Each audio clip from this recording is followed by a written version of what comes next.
أهلا بيكم طلبة برنامج الترجمة في قسم اللغة الإنجليزية الترم الأول. زي ما انتم شايفين المادة دي اسمها جرامر 1، الكود بتاعها 1103. أنا دكتورة هدى عياد، مفروض إن أنا هدرس لكم جرامر 1 في الترم الأول and جرامر 2 في الترم الثاني. مفروض إن جرامر 1 and جرامر 2 تقريبا بيغطوا كل الجرامر بتاعت الإنجليزي، ومفروض كمان إن دول بيعدوكوا لأن دول بيتبعوا النظام بتاع تدريس الجرامر أو الستراكتشر، بيتقال عليها ستراكتشر دلوقتي، في امتحان التوفل. انتوا طبعا بتحتاجوا امتحان التوفل، لكن مش هقول لكم ان الناس اول ما تفتكر انها بتعرف شويه جرامر بتروح تاخده. انتوا الاحسن بتاخدوه، بتعملوا الامتحان ده تقريبا في نهاية ما تكونوا خلاص هتتخرجوا، لأن طبعا hopefully your English is going to be much better and it's not only structure that you are examined in. في comprehension وفي listening وفي writing, and this is going to improve as the years go by. Lecture 1 هي دي الobjectives أو الأهداف بتاعتها. انا مش هقراهم معاكم، انتوا اقروا دول لوحدكم، لان احنا هناخدهم دلوقتي one by one and يعني we're going to do this with exercises and explanation and so on. فتعالوا نروح للسلايد الثانية. اول حاجة every sentence، اول سكيل اولا انتوا هتلاقوا مكتوب 1 و2 و3 وهكذا. بصوا، هو الجرامر 1 and 2 cover 60 skills of English grammar. في جرامر 1 احنا بناخد 29 سكيل، في جرامر 2 بناخد ال 31 اللي فاضلين. طيب أول سكيل نعرف إن every sentence should have at least one subject and one verb. يعني إيه one subject and one verb؟ انتوا طبعا بتدرسوا ترجمة، معظم المواد بتاعتكم ليها دعوة بالترجمة، ف كتير بنقارن وبنشوف الفرق بقى واحنا بنترجم ما بين الانجليزي والعربي. طيب احنا عندنا في العربي في حاجة اسمها الجملة الاسمية، الانجليزي مفيش حاجة اسمها جملة اسمية. Every sentence should have a verb. علشان كده تلاقوا مثلا الولاد الصغيرين when they start learning English and they have a sentence like my father is a doctor، هيترجموها ازاي؟ هيقولوا والدي أسفة يكون طبيب، لأن هم شايفين إن is دي معناها يكون، لكن هم ما عندهمش في الإنجليزي جملة اسمية، لازم يبقى فيه فعل، حتى لو ده بيقابل الجملة دي عندنا في العربي الجملة الاسمية. تعالوا نشوف أول example. طيب was working for hours on his project. أسفة مفروض بعد يبقى project طبعا في نقطة. طيب أنا عندي was working طبعا is a verb. The sentence starts with the subject. يبقى يعني this sentence is missing a subject. طيب أنا هقول last week, this morning, these are not subjects. عندي he and they. He is a subject, they is a subject. طيب أنا هختار ما بين he و they. طيب أنا بقول was working. Was working طبعا this is singular not plural. They is plural. يبقى أنا هقول إيه؟ He was working for hours on his project, and that completes my sentence. بصوا, there is a verb but there is no subject. A and B are not subjects. C and D are subjects, but C is the correct answer because it is a singular subject that agrees with the singular verb was. طيب نشوف example 2. volunteers يعني ايه؟ متطوعين. volunteers and then you have a blank for work at the school. طيب volunteers is the subject, it's a noun. طبعا الفاعل بيبقى اسم. طيب أنا محتاجة هنا إيه للجملة دي؟ أنا محتاجة الفعل. طيب عندي necessary وعندي are wanted وعندي next week وعندي hopefully. ولا واحدة من التلاتة اللي هم A و C و D none of them are what? are verbs. لكن أنا عندي are wanted and volunteers is plural و are is plural. are wanted and that's the only verb in these four options. فهقول إيه؟ volunteers are wanted for work at the school. طيب the sentence has a subject but it does not have a verb. be is the only verb, so it is the correct answer. طيب نروح example 3. the girl going to school with a friend. طيب going is not a verb. going is a verb if it has verb to be. لازم ده زمن من الأزمنة بتاعت الأفعال في الإنجليزي. going لوحدها is not a verb. it needs to have verb to be اللي هو يعني verb to be اللي هو is و was و were و will be وأي حاجة فيها verb to be علشان أقول إنه فعل. يبقى هنا عندي هنا الفعل ناقص. تعالوا نشوف الاختيارات اللي عندنا. the girl she is going to school with a friend. طيب يعني this is wrong لأن أنا هنا عندي the girl ما أقدرش أقول the girl she. it's either the girl or the pronoun she. طيب the girl she was going نفس الغلطة. هنا I am repeating the subject. طيب the girl will be وبعد كده عندي is deciding going no. لكن أنا عندي will be عندي هنا verb to be in the future tense فهتبقى the girl will be going to school with a friend. طيب تعالوا نقرأ الشرح ده. The sentence has a subject and only a part of the verb going which needs a form of the verb to be. محتاج شكل من أشكال verb to be correct عشان يبقى صح. A and B are incorrect because they are subjects ومعاهم جزء من الفعل اللي هو verb to be لكن I don't need the subject. I have the subject already. A and B are incorrect because they are subjects. D is incorrect because it is an extra incomplete verb. C is correct because it is a form of the verb be. دي الإجابة الصح لأن هي اللي فيها a form of verb to be بس. لكن أنا بكمل بيها الجزء من الفعل اللي موجود عندي. طيب نشوف السلايد اللي جاية.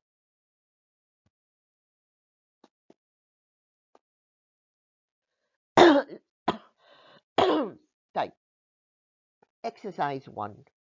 Underline the subject once and the verb twice and then indicate if the sentence is correct C or incorrect I. طيب أنا اخترت بس إن احنا نعمل 5 جمل بس في الexercise لكن انتوا عندكم you have 10 sentences. You have to do this exercise and at the end of every lesson in your book you have the answers. Do the exercise first and then look at the answers to see if you are correct. طيب تعالوا نشوف. احنا قلنا underline the verb twice, and underline the subject once. طيب. Last week went to the cinema with my friends. طيب. Last week went. Went is a verb. يبقى الجملة دي ناقصة ايه؟ الجملة دي ناقصة الفاعل. Last week went to the cinema. Before the verb I should have the subject. Went to the cinema with my friend. طيب أنا هختار السبجكت ازاي؟ أنا هختار السبجكت تبع بقية الجملة. أنا بقول my friends. يبقى مين اللي راح مع أصحابي؟ طبعا أنا. فهتبقى last week I went to the cinema with my friends. You're going to find that in the answer key at the end of the lesson. طيب. Let's look at number 2. The timetable can be obtained at the registration office. طيب أنا هنا عندي the timetable which is the subject, وبعدين عندي can be obtained which is a verb at the registration office. الجدول يمكن الحصول عليه، وطبعا لو أنا بترجم هقول يمكن الحصول على الجدول، لأن العربي مش بيبتدي بالسبجكت، العربي بيبتدي بالفعل. يمكن الحصول على الجدول في مكتب التسجيل. طيب let's look at number 3. A job in the factory available. طيب a job in the factory كل دي على بعضها a job in the factory كل دي على بعضها is the subject. وخدوا بالكم أنا عندي هنا كلمتين nouns, two nouns. عندي كلمة job وعندي كلمة factory. Which of them is the subject؟ دايما لما أقرأ جملة لازم أعرف الجزء الأساسي بتاعها إيه. طيب أنا لما أقول a job in the factory، طيب ما عنديش فعل، أنا عندي صفة هنا available، لازم قبل الصفة يبقى فيه verb to be. فهقول a job in the factory is available. طيب أنا لو أنا عايزة أصغر الجملة دي إيه الحاجة اللي هحذفها؟ طيب أنا بقول a job is available، لكن عندي in the factory. in the factory دي بقول عليها إيه؟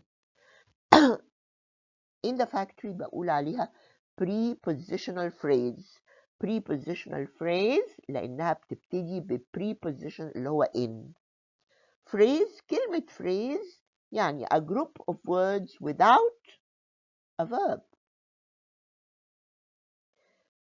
because I have a clause بعد كده هنعرفها which is a group of words with a verb.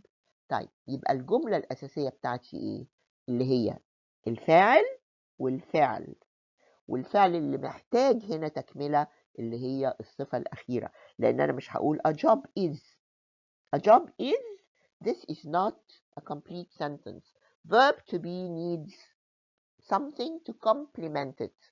needs something to complement it، حاجة تكملها، وده بالظبط زي الجملة الاسمية.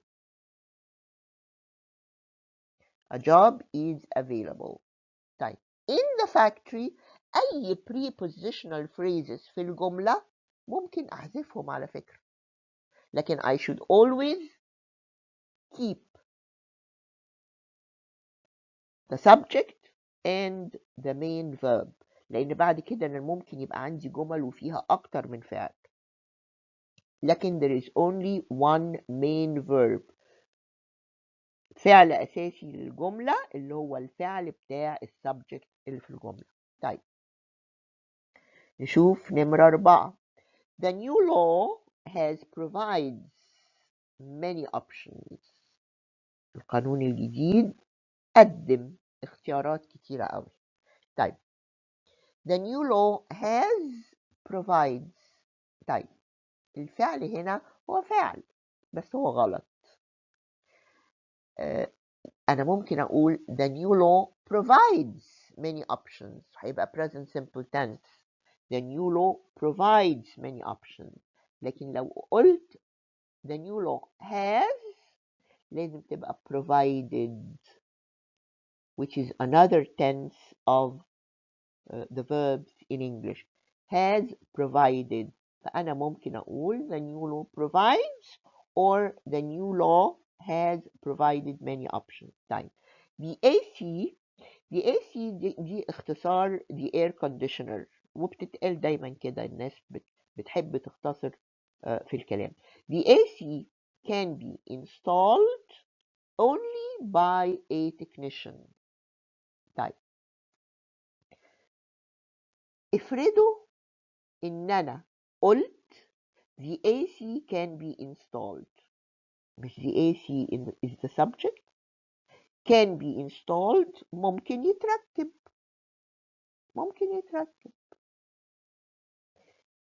يبقى I have a subject and I have a verb. لكن اللي جاي ده زيادة عن الجملة لكن مش جزء أساسي منها. يعني إيه زيادة عن الجملة ومش جزء أساسي منها؟ لأن أنا لو كل جملة هتبقى الفاعل والفعل بتاعها بس، يعني there are no new ideas to add to the sentence. alright؟ لكن أعرف إن if I want to delete, if I want to omit، لو أنا عايزة أحذف جزء من الجملة هو ده الجزء اللي ممكن أحذفه، لكن الفاعل والفعل ما بيتحذفوش. طيب let's look at the next slide. طيب دي تاني حاجة. This is the second skill. وتقريبا يعني I told you something about objects of prepositions. قلت لكم ال prepositional phrase اللي هي مجموعة كلمات بتبتدي ب preposition حرف. طيب do not confuse subjects with objects of preposition. بعد ال preposition بيجي اسم، والاسم ده is an object، بقول عليه object of the preposition لأنه جه بعده. وليه بقول object of the preposition؟ لأن أنا عندي objects of verbs. أنا عندي مفعول لفعل، لكن عندي برضو مفعول للحرف. طيب an object of a preposition is a noun that comes after a preposition such as on, at, in, by, behind, to, etc. to form a prepositional phrase اللي قلنا عليها من شوية. This adds meaning to the sentence. أنا بضيف معنى جديد هنا للجملة. But prepositional phrases are not parts of a sentence. يعني they add ideas to the sentence. They add more meanings to the sentence, but they are not main parts of a sentence. The main parts are the subject and the verb. طيب, let's look at the first example. With his brother found the stolen car. طيب, أنا أقول إن brother دي ممكن أقول إن brother دي is a verb, is a subject? Certainly not. يعني ده معناه إن أنا كان ممكن أقول with his brother found the stolen car. No. أنا عندي with which is a preposition. يبقى brother is the object of the preposition. It's not the subject. وتاخدوا بالكم من الكوما اللي بعد with his brother. ليه؟ لأن ده مش جزء أساسي من الجملة. لما بيجي جزء مش أساسي في الجملة في الأول، يعني I have to separate it from the sentence with a comma. طيب with his brother found the stolen car. بتبتدي الجملة من هنا، دي الجملة الأساسية من هنا. طيب found the stolen car. Found, that's the verb. The stolen car, that is the object of the verb. So what do I need here? I need a subject. طيب أنا عندي has،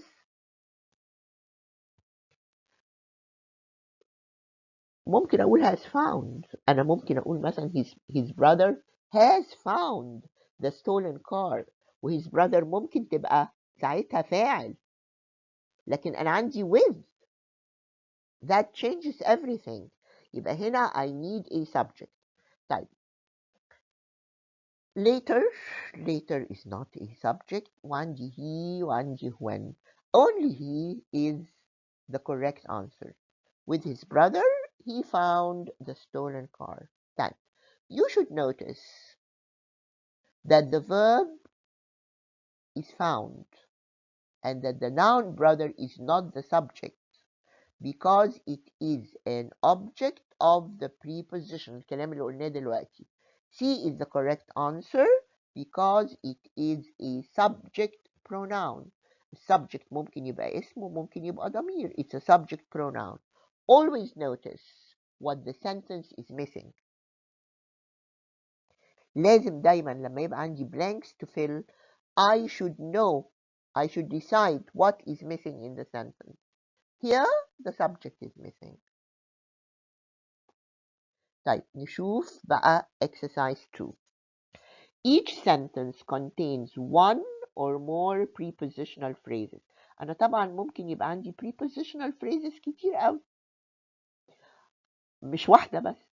Underline the subject once، ده اللي انتوا هتعملوه، لكن احنا هنا يعني we're going just to say it. Underline the subjects once and the verbs twice. Put each prepositional phrase in a box. وفي الإجابة على فكرة في الكي answer هتلاقوها في الكتاب in boxes. Indicate if the sentences are correct C or incorrect I. طيب نشوف أول جملة. The interviews with the politicians were carried live by the radio. فين ال prepositional phrases هنا؟ أنا أولا the interviews that's the subject. Were carried live على بعضها كده. were carried live this is the verb. طيب لكن عندي with the politicians prepositional phrase وعندي by the radio another prepositional phrase.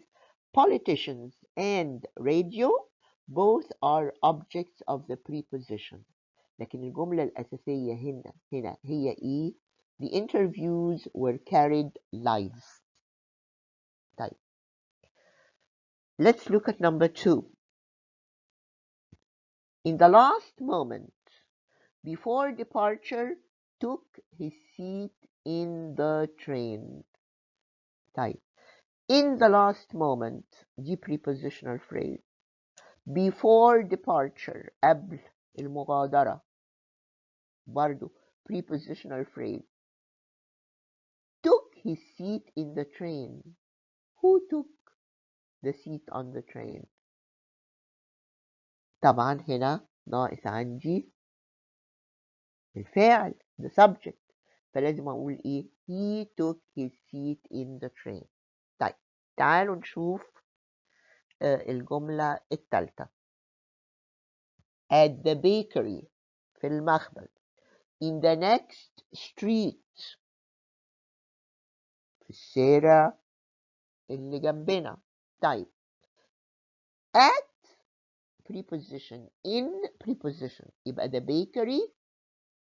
At the bakery is the object of the preposition. In the next street برضو this is another prepositional phrase. Loaves in quantity of a dozen. بصوا عندي ايه؟ In quantity دي برضو prepositional phrase. Of a dozen or half a dozen دي برضو prepositional phrase ثالثة. are available in the early morning. طيب احنا قلنا ان ممكن prepositional phrases دول احذفهم والجملة ما يجرالهاش حاجة because they are not main parts of the sentence. طيب تعالوا نحذفها. At the bakery حذفتها. In the next street حذفتها. In quantity of a dozen or half a dozen حذفتها برضو. فهيفضل عندي ايه؟ loaves. loaves أرغفة العيش. loaves the subject are available in the early morning. دي برضو prepositional phrase لكن أساس الجملة هو ايه؟ loaves subject are available. are is the verb and available is the complement of the verb لأن verb to be لازم يجي وراه يا إما adjective available زي دي or a noun زي my father is a doctor. طيب loaves are available. This is the sentence. شايفين هنا عندي كام prepositional phrase. That's how sentences grow and meanings are added to sentences. طيب let's look at number 4. The developed agricultural systems. طيب دي بداية الجملة. The developed agricultural systems. طيب ايه الكلمة الأساسية هنا؟ كلمة systems لأن this is the noun and the subject is a noun, is mainly a noun. يعني أنا ممكن أشيل الصفة دي اللي هي developed وأشيل الصفة التانية اللي هي agricultural وأقول the systems. طيب in this area أنا محتاجاها؟ مش محتاجاها برضو. It's a prepositional phrase. The systems are given credit. are given credit يعني معترفين بنجاحها يعني. طيب the systems are given credit for the successful crops. for the successful crops دي prepositional phrase. خدوا بالكم ان ال prepositional phrase مش شرط انها تبقى بس preposition followed by a noun. يعني انا هنا مثلا عندي for the successful crops ما انا ممكن اقول for the crops لكن successful is an adjective that describes crops. وعندي برضو the subject it has two adjectives. The systems بقول the agricultural systems النظم الزراعية developed المتطورة.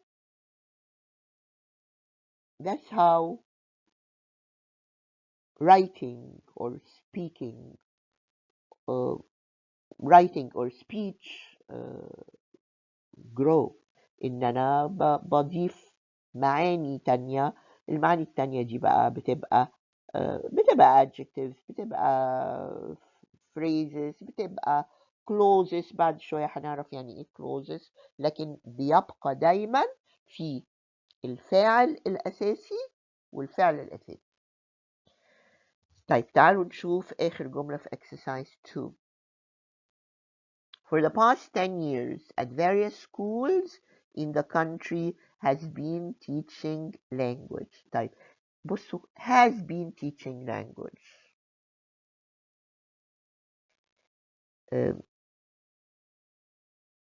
يعني المفروض ان احنا نقعد ندور بقى هنا على يعني we should look for a noun that makes a subject. تعالوا نبص. For the past 10 years the prepositional phrase starting with for.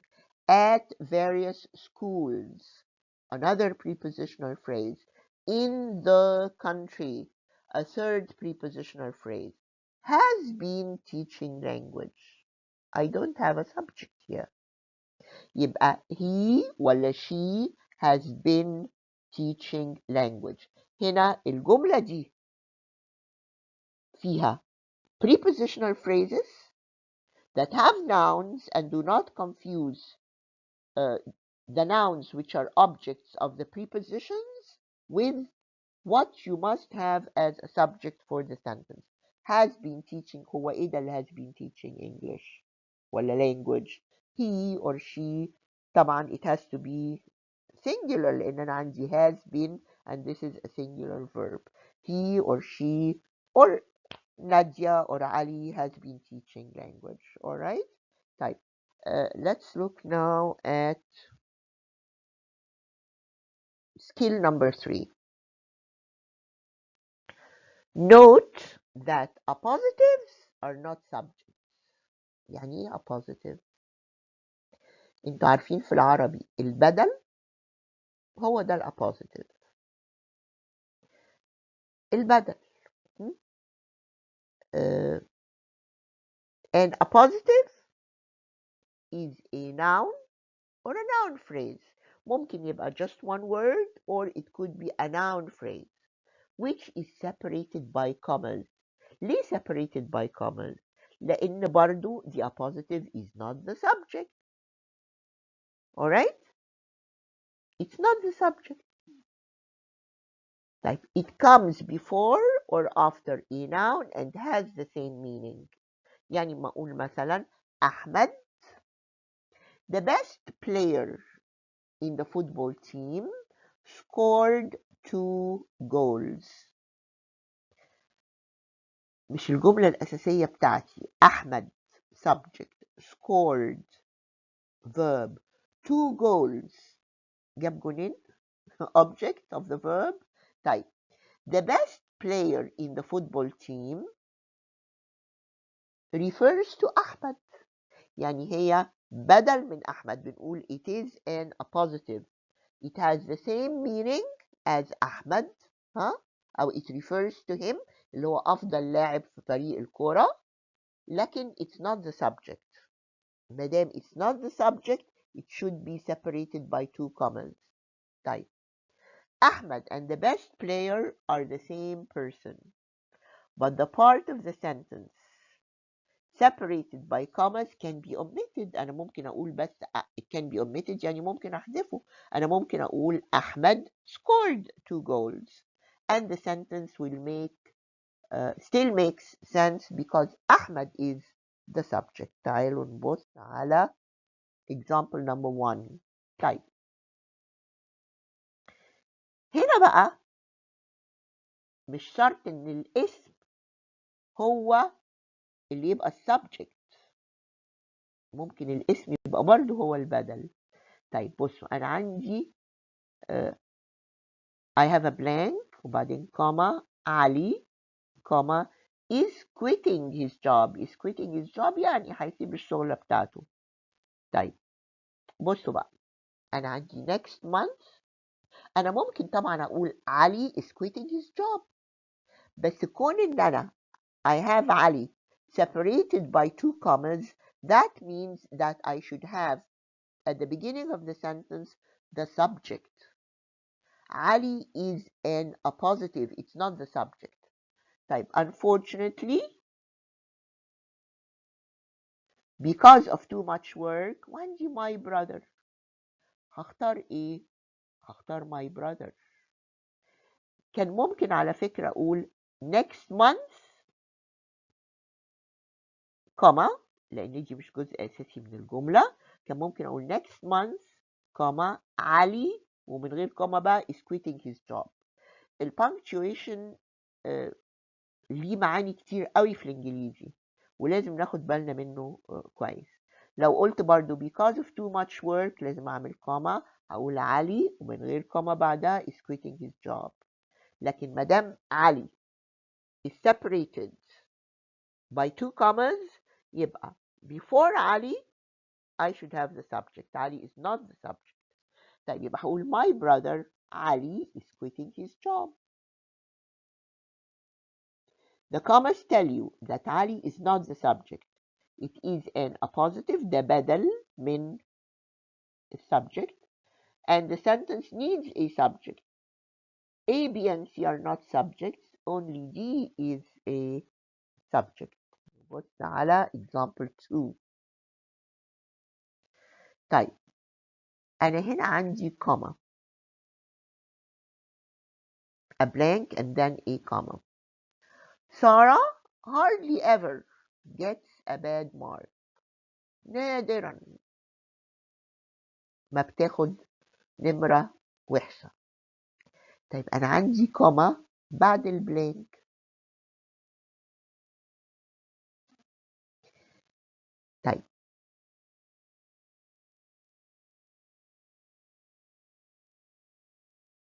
إذا كان عندي الأبوزيتيف في وسط الجملة it's separated by 2 commas. لكن if it comes at the beginning of the sentence then it's separated only by 1 comma. طيب هقول an excellent student Sarah hardly ever gets a bad mark. طيب an excellent student is لا طبعا ما ينفعش لأن أنا عندي الفعل هو gets a bad mark.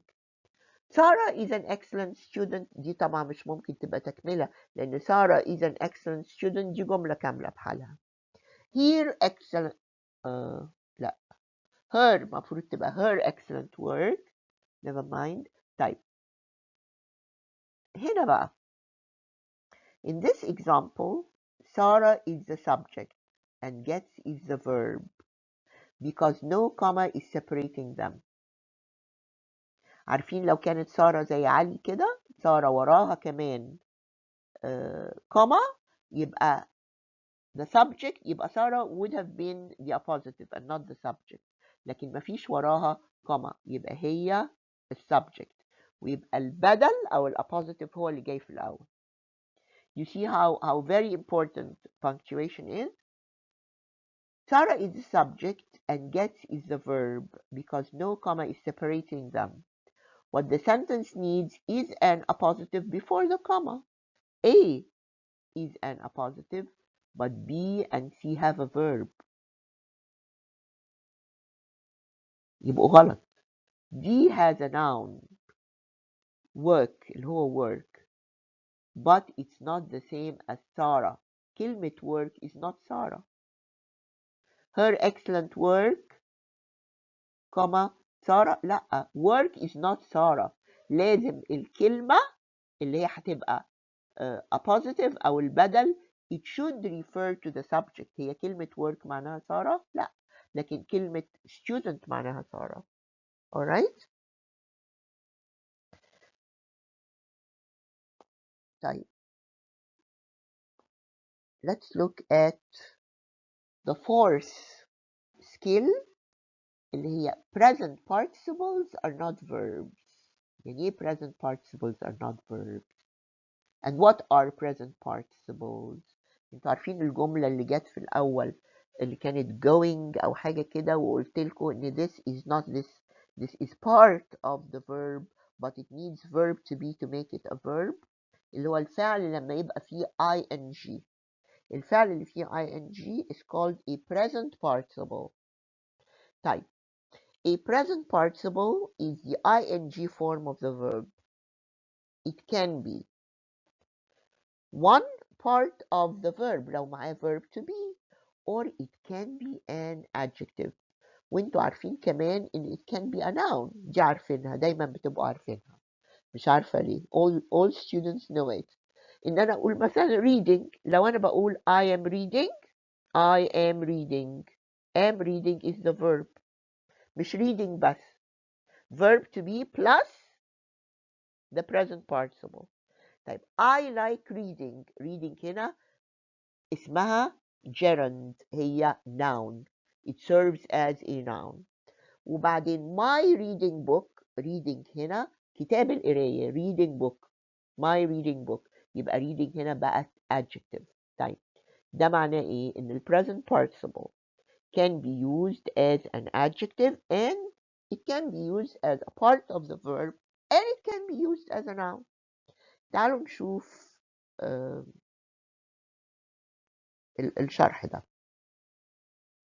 A present participle is the ing form of the verb. It can be part of the verb or an adjective. It's a verb when it follows a form of the verb to be. لازم يبقى قبلها verb to be. It's an adjective when it does not.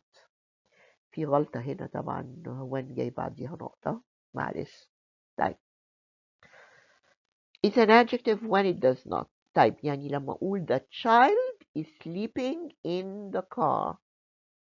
Is sleeping is a verb, right? لكن لما أقول the child sleeping in the car was cold, sleeping هنا is an adjective because it's not preceded by verb to be or a form of verb to be. طيب تعالوا نبص على الجملة التانية دي. The child sleeping in the car was cold. الجملة الأساسية فين؟ الفاعل والفعل.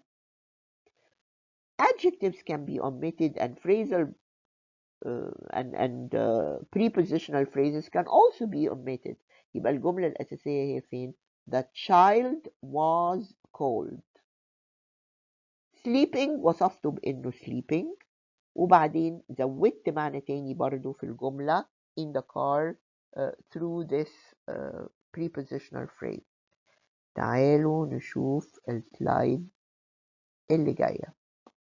طيب exercise 4. تعالوا. Each of the following sentences contains one or more present participles. You know اللي هي the ing form of the verb. Underline the subjects once and the verbs twice. احنا هنقول لكن انتوا في ال answer key هتلاقوا الكلام ده معمول. Circle the present participles and label them as adjectives or verbs. هنقول الكلام ده. Then indicate if the sentences are correct or incorrect. طيب. The schools demanding the lowest fees will have the most students. يعني ايه الجملة؟ المدارس اللي بتتطلب دي طبعا دي صفة. demanding the lowest fees will have the most students. هي اللي هيبقى اللي بيطلبوا أقل مصاريف هم اللي هيبقوا عندهم أكتر طلبة. طيب أنا عندي demanding هنا مفيش قبلها verb to be يبقى it is an adjective. خصوصا إن لو قرينا الجملة وشلنا بقى demanding the lowest fees لأن دي كلها صفة. أنا عندي الجملة هتبقى إيه؟ The schools will have the most students. ماشي؟ طيب فطبعا الجملة صح. نشوف الجملة اللي بعدها. Those applicants are completing their forms. المتقدمين اللي بيكملوا أوراقهم should wait at the office. طيب فين الفعل بتاع الجملة هنا؟ Yes, that's correct. Should wait.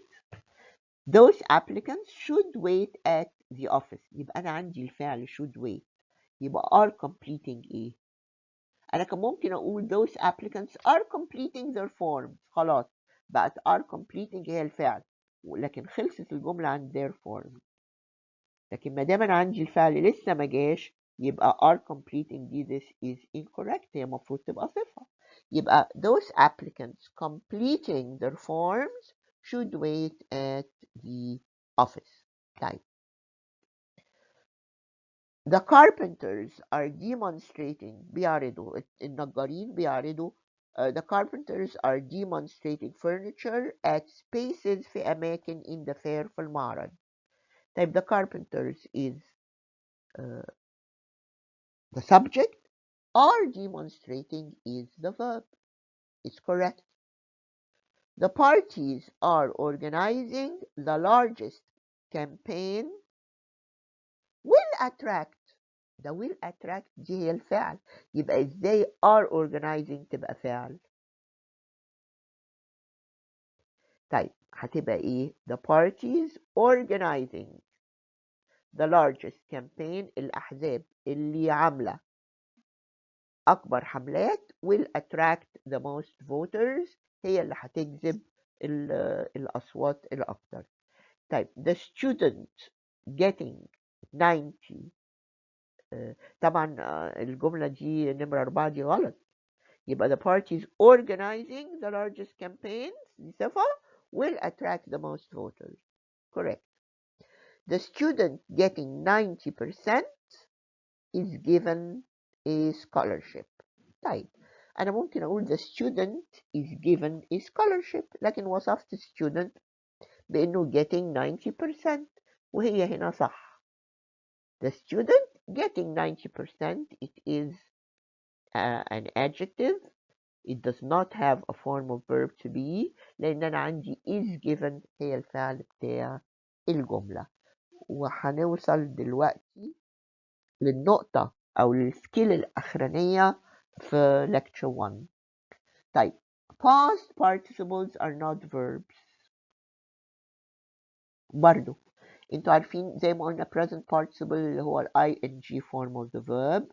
The past participle اللي هو ثالث form. زي احنا دايما اولا الافعال في الانجليزي have 5 forms.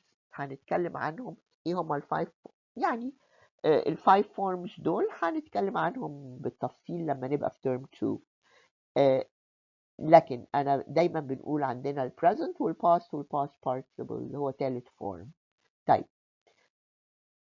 برضو the past participle is not a verb. It is part of a verb very much like the present participle. طيب تعالوا نقرأ الكلام ده عشان نفهم ايه. The past participle often ends in ed but there are many irregular verbs. In regular verbs, the simple past and the past participle both end in eg. يعني ما أقول مثلا talk, talked, talked. This is a regular verb. لكن ممكن أقول مثلا buy, bought, bought. This is an irregular verb. طيب تعالوا نبص على الجمل دي. He played football. Here you have a subject, verb, object sentence. He has played football. Again, has played is a verb. لأن has played, this is one of the tenses of English. He has played football. لكن without this form of have, يعني ما أقول the match played yesterday was on TV. مش أنا ممكن أقول the match was on TV وتبقى الجملة كده صح؟ طيب يبقى أنا استعملت played هنا which is a past participle. I am using it as an adjective. Alright? طيب تعالوا نبص على السلايد اللي جاية. The past participle is part of the verb when it is accompanied by the verb be or the verb have. When it is not, it's an adjective as in 3 اللي فات ده. طيب أنا عندي the machine bought yesterday will arrive tomorrow. طيب أنا عندي الجملة الأساسية the machine will arrive tomorrow. Right? The machine will arrive tomorrow. طيب الجملة دي the machine bought yesterday. bought yesterday دي إيه؟ bought is an adjective والجملة كده صح. لكن أنا لاقية إن هم حاطين لي blank عايزة أحط فيها حاجة. طيب ممكن أقول the machine has bought yesterday؟ طبعا لا. أنا عندي will arrive already. It's a verb. The machine were bought. The machine it bought. لو قلت were برضو غلط. أولا were is plural وبعدين were bought هتبقى فعل ما ينفعش. لو قلنا it ما هي it هي the machine and you cannot use a subject and a pronoun. طيب لكن عندي هنا just bought yesterday يعني اللي لسه يا دوب شاريينها امبارح.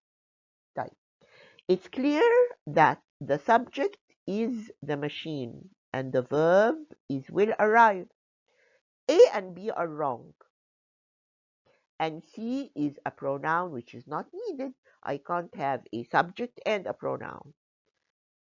Answer D is the correct one اللي هي just دي يا دوب يعني بتدي حاجة إضافة بمعنى في الجملة، لكن مش شرط إن أنا أستعملها. لكن هي لا بتحط لي فعل ملوش لزوم ولا بتحط عندي هنا ضمير برضو ملوش لزوم. طيب تعالوا نشوف آخر exercise. Each of the following sentences contains one or more past participles. Underline the subjects once. يعني احنا هنقول الكلام ده هو الكلام يعني الكلام الطويل ده في الاكسرسايز عشان ده اللي هتلاقوه في الانسر كي. طيب the job was offered to the man was not accepted. مش was not accepted هي الفعل، يبقى أقول the job was offered ولا the job offered. طبعا الجملة دي غلط.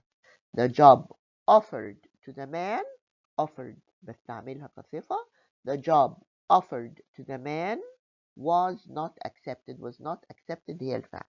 طيب إني أقول was offered أنا ممكن أقول طبعا the job was offered to the man خلصت الجملة، لكن ما دام الجملة ما خلصتش والفعل في الآخر يبقى ده مش ممكن يبقى فعل. offered لازم تبقى صفة. طيب the house is advertised in the newspaper. برضو the house is advertised عاملين عليه إعلان في الجورنال، لكن الجملة عندي ما انتهتش. أنا عندي was sold which is the verb، يبقى advertised مش مفروض إنها تبقى فعل is advertised، لا مفروض إنها تبقى the house advertised هتبقى صفة. in the newspaper was sold is the verb. طيب تعالوا نشوف الثلاث جمل اللي فاضلين. The cake was baked in the oven at low temperature. The cake was baked in the oven at low temperature. In the oven prepositional phrase, at low temperature prepositional phrase. الجملة الأساسية the cake subject was baked verb. The books were recommended by the professor will be in the library next week. طيب إذا كان will be in the library next week will be is the verb، يبقى ازاي were recommended تبقى verb تاني؟ recommended يعني اللي اقترحها او اللي اوصى بيها اللي قالنا كويسه يعني. يبقى هقول the books، مانيش عايزه بقى دي تبقى فعل، انا عندي الفعل، يبقى the books recommended بقت صفه. the books recommended by the professor will be in the library next week.